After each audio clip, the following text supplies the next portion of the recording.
श्रीकांत शिंदेवर बोलताना पाहायला मिळतात. आता एकनाथ शिंदेवरती तर त्या आधी बोललेच होते, पण आता खासदार श्रीकांत शिंदे यांना देखील पराभवाची भाषा जी आहे ती गणेश असं त्यांनी वक्तव्य केलेलं आहे की श्रीकांत शिंदे यांच्या नावाच्या अगोदर जे आहे ते कायमचं मी माजी खासदार लावेल. गणेश नाईक यांच्या लोकप्रियतेच्या दिव्यातलं तेल संपलंय. आता तो त्यांचा जो दिवा आहे तो विझायला लागलाय आणि दिवा विझताना फडफडतो तशाच पद्धतीने ते फडफडत आहेत. गणेश नाईक बहुधा हे विसरलेले आहेत की श्रीकांत शिंदे यांचा ते पराभव करण्याची भाषा करतायत, परंतु ह्याच एकनाथ शिंदे साहेबांच्या रणनीतीमुळे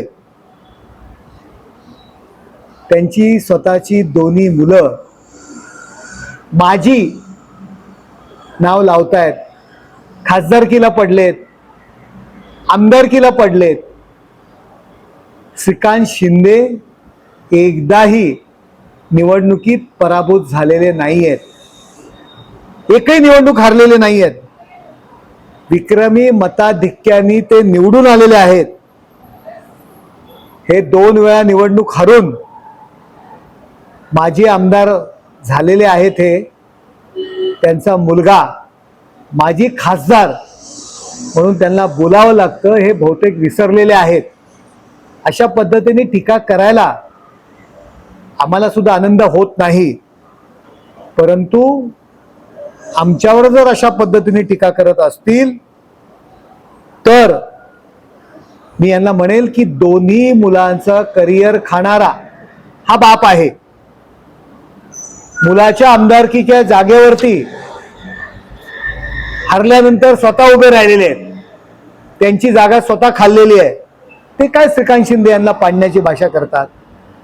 94 साली शिवसेनेच्या मंत्रिमंडळात हे मंत्री होते. आजही ते 31 वर्षानंतर ते पण शिंदे साहेबांनी भूमिका घेतली म्हणून मंत्री आहेत, परंतु त्यावेळी शाखा प्रमुख असणारा एकनाथ शिंदे या राज्याचे मुख्यमंत्री झाले, आता उपमुख्यमंत्री आहेत. दिल्लीत शिंदे साहेबांच्या शब्दाला मान आहे. कदाचित नाईक यांना ही पोटदुखी आहे. नवी मुंबई व्यतिरिक्त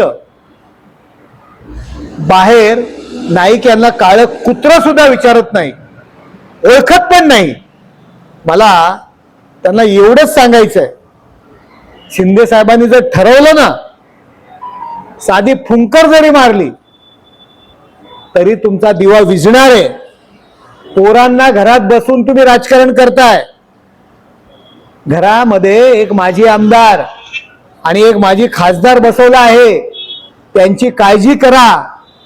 आप अपनी जलन बरकरार रखना. मला त्यांना एवढंच सांगायचंय, आप अपनी जलन बरकरार रखना. शिंदे साहेब अपना जलवा बरकरार रखेंगे. गणेश नाईक जी, आपल्या वयाचा आम्ही नेहमी सन्मान ठेवतो, पण अशा पद्धतीने तुम्ही जर टीका करत असाल तर तुम्हाला सुद्धा याच पद्धतीने उत्तर दिलं जाईल. काय तुम्ही नवी मुंबईच्या विकासाच्या गप्पा मारता? या नवी मुंबईत काय केलेलं आहे? अहो, तुम्ही तुमच्या पक्षाशी प्रामाणिक आहात का?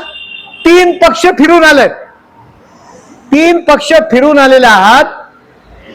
तिकीट नाही मिळालं म्हणून मुलाला राष्ट्रवादीतनं उभं केलंय.